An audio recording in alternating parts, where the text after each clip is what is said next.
Noong panahong iyon, ang Panginoon ay humirang pa ng 72. Pinauna niya sila ng dala-dalawa sa bawat bayan at buok na padudunguhan niya. Sinabi niya sa kanila, sagana ang aanihin, ngunit kakaunti ang mga manggagawa. Idalangin ninyo sa may-ari ng magpadala siya ng mga manggagawa sa kanyang bukirin. Humayo kayo, sinusugo kayong parang mga kordero sa gitna ng mga asong gubat. Huwag kayong magdala ng lukbudan, supot o panyapak. Huwag na kayong titigil sa daan upang makipagbatian kanino man. Pagpasok ninyo sa alinmang bahay, sabihin mo na ninyo, magkarinawa ang kapayapaan sa bahay na ito. Kung maibigin sa kapayapaan ang nakatira roon, sa kanila ang kapayapaan. Ngunit kung hindi, hindi sila magkakamit nito. Manatili kayo sa bahay na inyong tinutuluyan. Kanin ninyo at inumin ang anumang idulot sa inyo, sapagat ang manggagawa ay may karampatang tumanggap ng kanyang upa.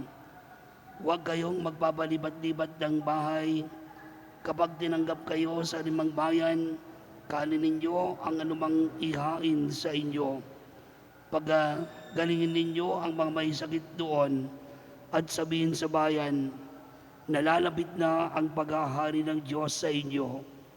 Ngunit sa alinbang bayang hindi tumanggap sa inyo, bumaba kayo sa mga lansangan, sa lansangan nito at sabihin ninyo, pati ang alikabok dito na dumikit sa aming mga paa ay ibinabagbag namin bilang babala sa inyo. Ngunit pakatandaan ninyong malapit ng sa inyo ang paghahari ng Diyos.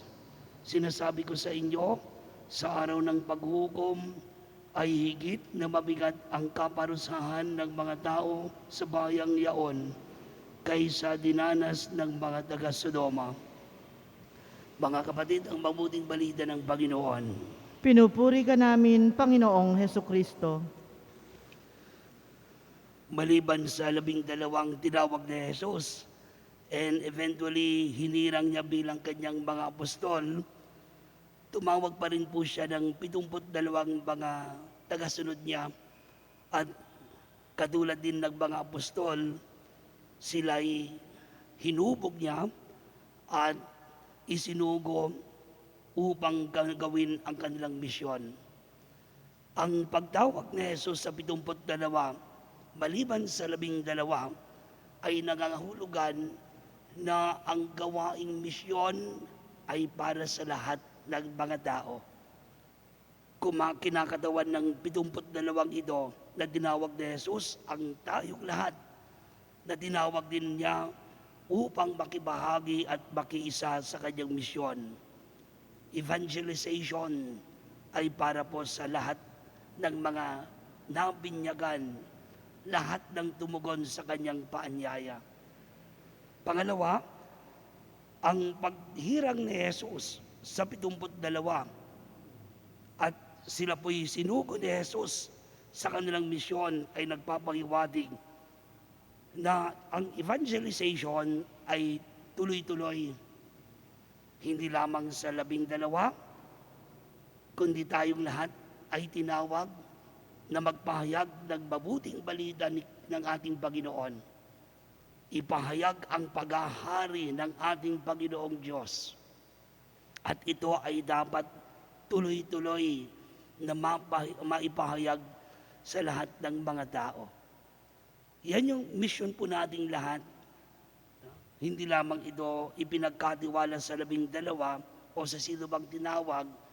Hindi lamang ito ipinagkatiwala ang gawaing misyon sa mga obispo, kaming mga pare, kaming mga reliyoso, kundi sabi nga ni Pope Paul VI, every baptized Christian is a missionary. Ibig sabihin, tayong lahat na mananampalataya kay Kristo ay tinatawag din ng ating Panginoon na maging kanyang misyonero. Dito sa Ebanghelyo, nangaral si Jesus sa kanyang bagong misyonero at tinuruan niya sila kung paano gagampanan ang kanilang misyon. Alam ni Jesus yung harapin nilang pagsubok o hamon dulot ng kanilang misyon. Kaya bago pa man ang lahat, inihahanda ni Jesus ang kanilang disposisyon paano po nila gampanan ang kanilang misyon. Katulad na lamang sinasabi ni Jesus, isinusugo kayo, no? Isinusugo kayong parang mga tupa sa gitna ng mga asong gubat. Mahalagang disposition po yan ng tagapagpahayag ng magandang balita. Yun bang manatili po tayong maging mahinahon sa gitna ng maaring mapangahas na mga tao na ayaw tanggapin, halimbawa, ang pahayag mo, ang salita ng Diyos. Maging mahinahon, maging karnero, maging tupa, katulad sa gitna ng mga asong gubad. Sabi pa niya, huwag kayong magdala ng anumang bagay, ni lukbutan, ni bihisan, ni salapi. Ang ibig sabihin nito, bilang mga misyonero, tagapagpahayag, isabuhay natin yung kahulugan ng ating pagtugon, ng ating pagsunod kay Kristo. Na dapat tayo rin ay maging katulad niya, totoo, payak, pangkaraniwan, at higit sa lahat, despite sa ating paging payak, sa ating paging pangkaraniwan, magtiwala tayo sa habag, sa awa, at pagkalinga ng ating Panginoon. Kaya we have to live a simple life. That's the way we should bring the gospel, maging saksi sa ating itinuturo tungkol sa Ebanghelyo ni Kristo. Na katulad ni Jesus, tayo ay lubos na magtiwala sa mapagmahal na pagkalinga ng ating Ama. Dito, sinasabi din ni Jesus, dalhin natin hindi lamang ang mabuting balita sa ating kapwa, kundi tayo rin na tagapaghatid ng mabuting balita ay dapat maging saksi, nagpapatunay na tayo ay tagapaghatid din ng kapayapaan. Ito'y ilan lamang sa mga instruction ni Jesus. At mapapansin po natin, actually, ang mga instructions na ito ay tungkol po sa ating inner dispositions, how to go about the mission of Christ and bring the message of the kingdom to other people. Sinasabi nga, for us to be evangelizers, we must be first be evangelized. Bago tayong maging tagapaghatid ng mabuting balita, dapat tayo na naghahatid ay nagsasabuhay din sa mabuting balitang ating ibinahahayag sa ating kapwa. Ngayon po ating ipinagdiriwang ang paggunita kay Saint Jerome. Siya po ay isang pari na pinagkalooban ng Diyos ng angking katalinuhan at karunungan.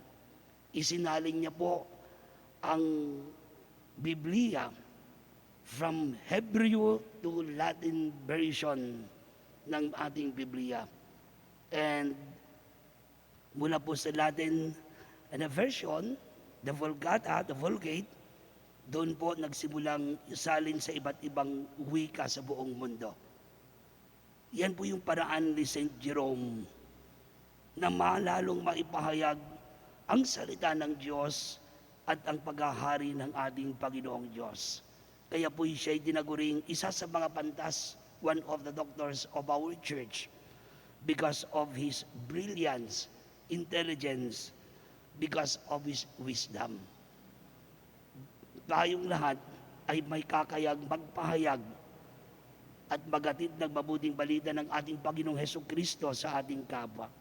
Pero higit sa lahat ng mga ito, napaka-effective na paraan ng evangelization ay tayong nagpapahayag ay nagpapatutuo at nagiging saksi sa ating pagsunod kay Kristo. Ibig sabihin, hindi lamang ipinangangaral ang salita ng Diyos. Ikaw na nagapaghatid ng magandang balita ay dapat konkretong nagsasabuhay nito.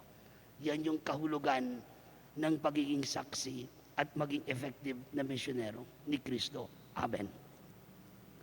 Tumayo po tayo. Mga kapatid,